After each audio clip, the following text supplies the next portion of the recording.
I'm Eva Pilgrim. Thanks for streaming with us. The defense getting their chance today to question Sean Diddy Combs' ex, Cassie Ventura. She spent 2 days telling the jury about how he forced her into drug-fueled freak-offs against her will with male prostitutes. Combs' defense now trying to paint a very different picture of their decade-long relationship. Cassie grilled about explicit text messages with Combs as the defense tried to show the jury the freak-offs were a defining feature of their relationship. This as the judge told the defense to wrap this up by tomorrow because Cassie, who was 8.5 months pregnant, could go into labor any minute now. Combs faces the possibility of life in prison if convicted. He's pleaded not guilty and has denied all wrongdoing. We'll break down everything that happened in court today. We'll also get into the top searches on the web right now tied to the Diddy trial, like white nail polish and can Trump pardon Diddy? We'll answer those questions in a bit. First, though, let's go to Aaron Katersky, our chief investigative correspondent outside the federal courthouse in Lower Manhattan. Aaron, can you take us inside the courtroom? The defense is finally getting to question Cassie Ventura. What was this questioning like? The questioning was very intense, although it was relatively gentle. But here was a woman who is a mother now, expecting her third child at any moment, with her husband in the courtroom reading aloud the most personal and intimate text messages you could ever imagine being read in open court about the sex she desired, the orgasms she had, and what she wanted to do with her intimate partner at the time, Sean Combs. And this was, if embarrassing for her, she seemed kind of resigned to it because she read it in matter-of-fact, rather kind of calm, flat tone, and she never wavered, she never lost her composure. I'm curious, Aaron, what was the reaction in the courtroom as she read those text messages?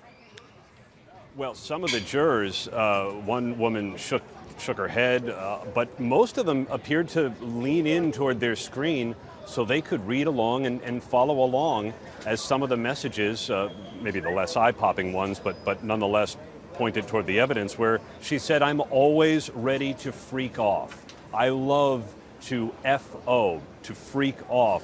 Because the idea on the defense side is to say that Cassie Ventura was not coerced into these sexual encounters with male prostitutes under threat of violence or humiliation the way prosecutors describe, but was a willing, even eager participant in the swingers lifestyle that they say Sean Combs led. Aaron, there was also some pretty surprising testimony today about Combs' drug use, allegations that he was addicted to opiates and at one point overdosed. What did we learn? Well, this was part of the defense strategy, to concede that he's a drug user. Now, maybe the public didn't know the extent, but the defense was pretty frank that at one point he was addicted to opiates.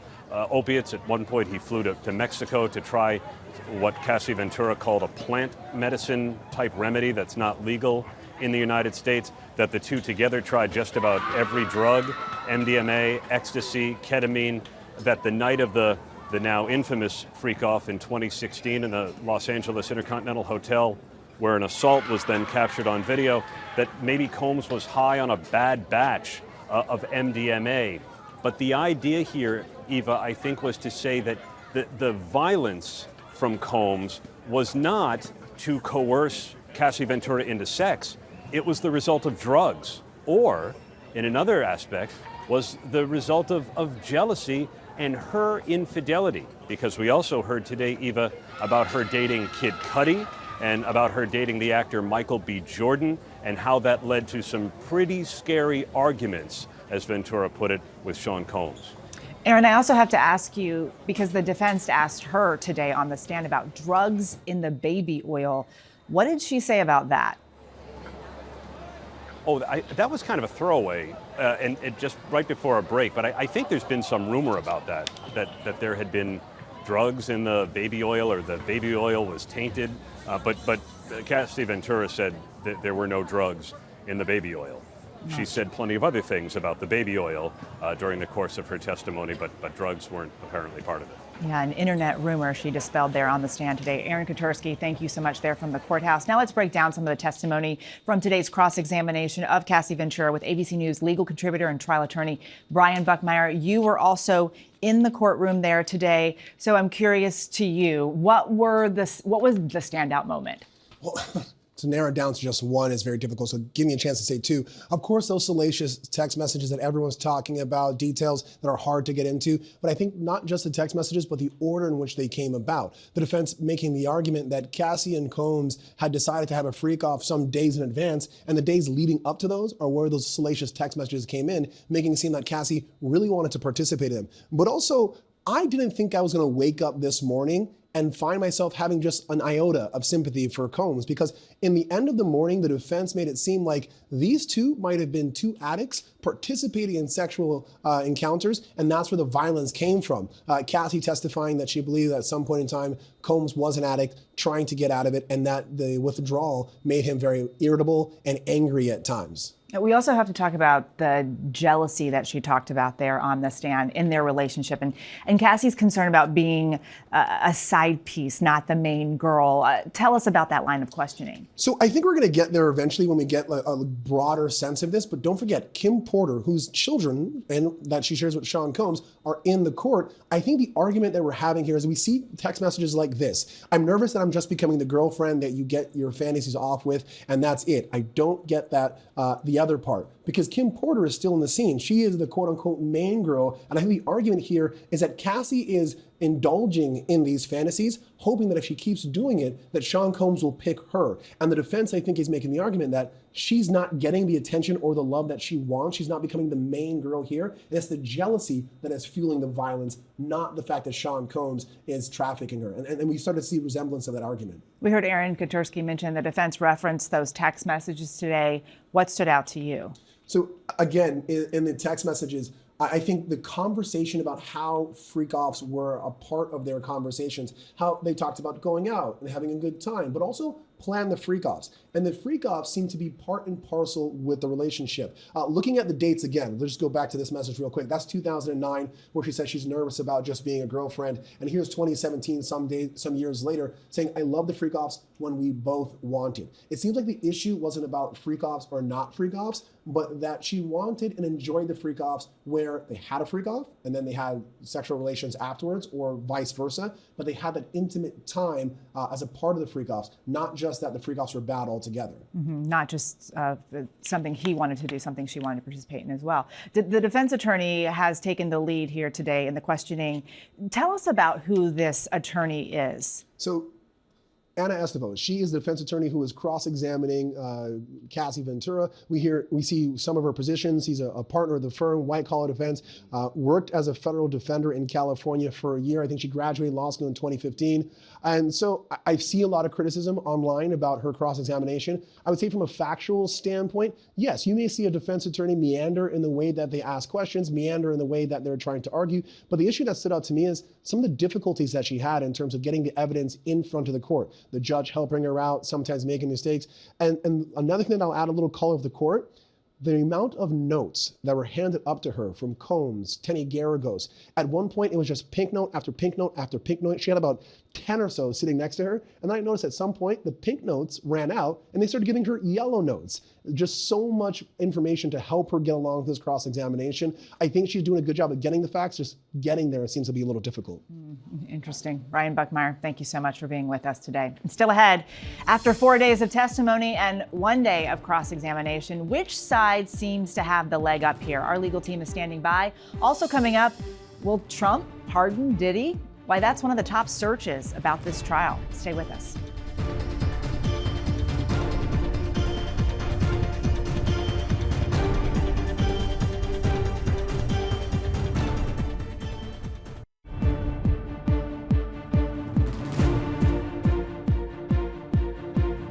Welcome back to ABC News Live. Day 4 of testimony has wrapped up, the first day of Cassie Ventura's cross-examination. The defense peppering her with questions about infidelity and jealousy in their relationship, showing the jury sexually explicit evidence concealed by privacy screens from the rest of the court. It's time to break down these legal arguments that we've seen today. We've got Brian Buckmeyer playing the defense today and Bernarda Villalona playing prosecutor. Brian, I'm going to start with you since the defense is doing the cross at the moment. Is the defense punching holes in this case? I think to some degree they are, but as I'm listening to this testimony and seeing this cross-examination, I don't think it's so much that they're punching holes. It's more so that they're creating a separate narrative altogether. And I don't think that they're actually winning so much, and I think that the prosecution isn't winning because they're creating a separate narrative that is reasonable, that does create doubt, and that's what a defense attorney does. I'm left after the morning, especially when I was sitting there in court and reading the transcript as we continue, is this trafficking? Or is this two individuals who are addicted to drugs, violently and aggressively interacting with each other? Is this domestic violence or is this trafficking? I'm still having that question mark, but I don't think this witness is going to bring us all the way there. I think we still have to wait for the trial to continue. Bernarda, you're sitting there as the prosecution watching this cross. You getting nervous? Not at all, because the defense attorney is falling flat in terms of the delivery, in terms of how she's questioning Cassie Ventura, in terms of the logic in her questioning. It's all over the place and it's very difficult to follow. So yes, the defense attorney know what all the text messages are and the prosecution does as well. But guess who needs to know? The jury does. So the way and the manner that it's being delivered and the way that she's being questioned is falling flat. So as the prosecutor, I'm like, okay, what's your next question? Because you're also giving a lot of time for Cassie to think about whatever question that you're posing to her, which is not good for the defense. And the prosecution's going to have a chance to clean all this up after. Absolutely. So what but do it's not much to clean up, though. It's not much to clean up. The prosecutor is aware of these text messages because guess what? The prosecutor was the one who turned it over to the defense. So they're ready for it. But I'll say this, though. I think the defense did a good job in the sense of, and again, this isn't the defense winning so much as the prosecution not so much. The prosecution gave us this much in terms of text message, and the defense got to have the opportunity, which I love doing when I'm a defense attorney, to say, hey, it's their burden. They're supposed to prove this case, but they gave you 5% of this conversation. I'm the one who's giving you 100% of it. This is the real context of it. And I think when you read all these text messages, it made it seem like the prosecution was somewhat disingenuous and not giving them everything. So even if the government comes up and rehabilitates, I would still be like, well, you never gave us the whole thing to begin with. But I have to disagree because what's coming out through the defense is that the defense is bringing the lovey-dovey part of the relationship, right? He's on trial, not for the lovey-dovey part, he's on trial for the criminal part. So the prosecutor came out with the criminal part having to deal with the text messages and with the testimony that makes this case a criminal case, not the lovey-dovey part. In fact, the prosecution can clean that out. Like, yes, I told you in opening that they had a complicated relationship. At times they loved each other. They probably loved each other during the entire relationship. But what we're here for is the criminal part, which is the freak-offs that wasn't with her consent, which was the violence that was part of that coercion, that manipulation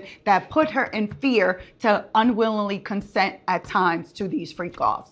Okay, we've got to also talk about kind of the other issue at hand here, which is that Cassie is 8.5 months pregnant. And the judge was very clear that he wants the defense to wrap this up because she might give birth any moment. Is that a problem for the defense? I mean, it depends on how you want to operate. I'm not going to say that I have done this. I'm not going to say that people I know have done this. But if you know a witness is on the clock and then they have to end their testimony, the defense could be bumbling, dragging their feet to some degree, because if they finish their cross-examination late into Friday afternoon, it limits the amount of time that Bernarda is talking about to rehabilitate this witness. Because if they end at 3 o'clock on Friday and they know they only have 2 hours to do a redirect, it hurts their opportunity to try to make their case better. So maybe there's some strategy that her having to leave at a certain time actually helps the defense. So you think they're using the strategy? I'm not saying that any defense attorney has ever done this, nor have I said that I have done this. I'm just saying theoretically, it could be possible. Okay, I have to ask you also, both of you, who do you think has the leg up here right now? Bernarda, you go first. Well, we're still dealing with just the first main witness, right? So I can't say that anybody has the leg up that's going to carry out the entire trial. But I would say that based on the direct examination and the cross-examination so far, that the prosecution still has the leg up, because whatever little damage, minor damage that was done today, I think can still be explained. And you also have other witnesses that have to testify, so. I think at this point it's 50-50, and as a defense attorney, 50-50 means there's reasonable doubt, and that means the defense wins. But I do think this: Cassie is not the star witnesses that we all been talking about. She is the star victim. I don't think she would know herself if she was trafficked or abuse because she was so into this. I think what has to happen, the star witness, would be someone inside of Sean Combs' inner circle to say, this wasn't a drug-fueled relationship. We all knew she was being trafficked. Combs told me this, this person knew it, that person knew it. She was just so wrapped in it, she didn't know she was being trafficked. So until that person comes and testifies and they get that information, I don't think we know who's winning this case so far. As a prosecution, is that a hard, bridge to build? No, not at all, because the prosecution, the government has the power. You decide who you're going to prosecute. You decide who you want to cut a deal with. You decide who you're going to want to bring in as a witness, who you want to compel as a witness, who you say, you know what, you committed a crime. I'm going to hold this against you unless you are willing to cooperate and come in and testify. So not concerned as a prosecutor because you have the whole government behind you and resources as well. So while Diddy is was a billionaire and does have a lot of money and wealth, can bring 8 firms in, the government is the government and has pretty much unlimited resources to bring this prosecution. And they know that they can't fall flat, so they are giving it their all. And there are still weeks ahead. Someone got immunity. Someone's going to testify. We'll have to wait and see. Thank you both so much for being with us. And coming up, Michael B. Jordan. And what does white nail polish mean? 2 topics a lot of people are searching online when it comes to this Diddy trial. We'll tell you why when we come back.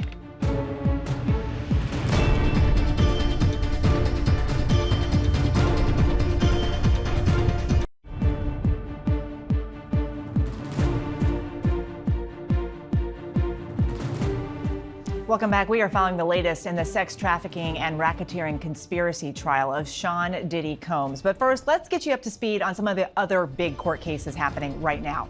In Idaho today, a pretrial hearing for Brian Kohberger. The judge went over the basic rules for his upcoming capital murder trial and left the door open to possibly sequestering the jury.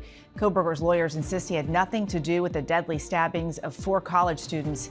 His trial is set for August.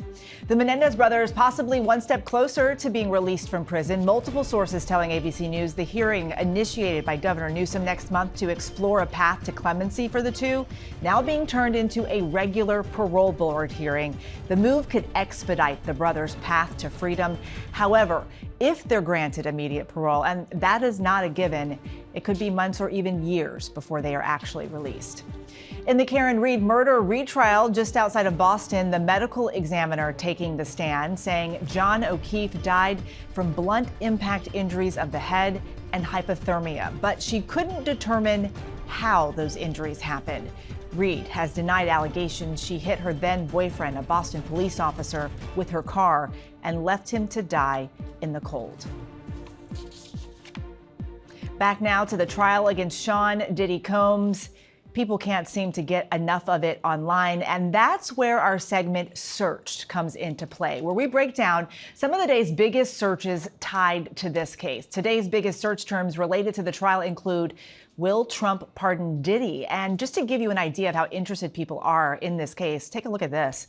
People camping out in tents in the rain outside court for just a chance to get inside. Kelly Carter joins us now. She covers entertainment and pop culture for us. Kelly, okay, so based on our ABC web search data, nearly all the people in the Diddy Cassie world mentioned during the trial have seen a bump in searches. So, like who? Yeah, people are searching for names like Kim Porter, who obviously is a former partner of Sean Combs. She is now deceased, but they shared 3 biological children together and a 4th one that they raised together. And also Michael B. Jordan, that came up initially in jury selection, but again in courtroom today because people are discovering that they potentially may have dated when they were filming a movie together briefly at some point. So people are searching, trying to see if there's anything that they can call from what was mentioned in court today with that name. Now, this next topic actually popped up 2 days in a row because it was up yesterday as well. Imprisoned Suge Knight says Trump will pardon Diddy if convicted, was widely searched. Then today, will Trump pardon Diddy? Yeah, I want to remind people again that Suge Knight, of course, was a rival music mogul to Sean Combs. He ran Death Row Records, who's co-founder of that, while Combs was founder of Bad Boy Records, and they very publicly beefed. And so he gave a prison side interview where he mentioned that he thinks that might happen should Sean be found guilty in this court of law. This next search is interesting. What does white nail polish mean? Yeah, people are obviously searching that because there's a lot of conversation about how Sean may have orchestrated every little bit of these freak offs, and including what she wore, including what color her nails were, and he requested, according to her, that they were white. And so people are trying to discover, is there some hidden meaning? Of course, if you search that, you will see that it tells you what it always tells you about the color white, is that it means purity of some sort. But people are trying to see if there's some deeper meaning with that one as well, with that search. Another question people are asking, who is Jonathan Odie? Now, this one is interesting. Jonathan Odie was arrested a couple of years back for opening fire against some police officers in a Trump hotel in Miami. And he said at the time that he is a former adult film star who was hired to be Sean Combs's sex slave. No one really paid attention to that conversation, but his name came up in court this week as Cassie identified him as one of these sex workers that they would hire. So apparently, there may have been something to his claims a few years ago. And this last question, we heard one of our legal contributors also reference Diddy's worth. People want to know, what's Diddy's net worth? Yeah, and I think that probably came up because, of course, we found out in court what that settlement fee was for that 2023 civil suit that Cassie filed against Sean and settled, within 24 hours. And then that amount was $20 million, which to all of us watching and even to those of us covering this trial is a large sum of money. And so people wanted to probably get an idea of how much of a hit that was to an empire that we knew at some point had grown to $1 billion enterprise, but probably is significantly less and hovering around maybe 300 million now, according to a couple of financial reports. Kelly, as always, thank you so much. And thank you for joining us. We'll be back with new episodes every day of the trial. The show streams right here on ABC News Live, Disney Plus, and Hulu weekdays at 5:30 p.m. Eastern. For even more on the Diddy trial, make sure to follow our podcast, Bad Rap, The Case Against Diddy, hosted by our very own Brian Buckmeyer on Apple Podcasts, Spotify, or wherever you listen. I'm Eva Pilgrim in New York. Have a good rest of your day.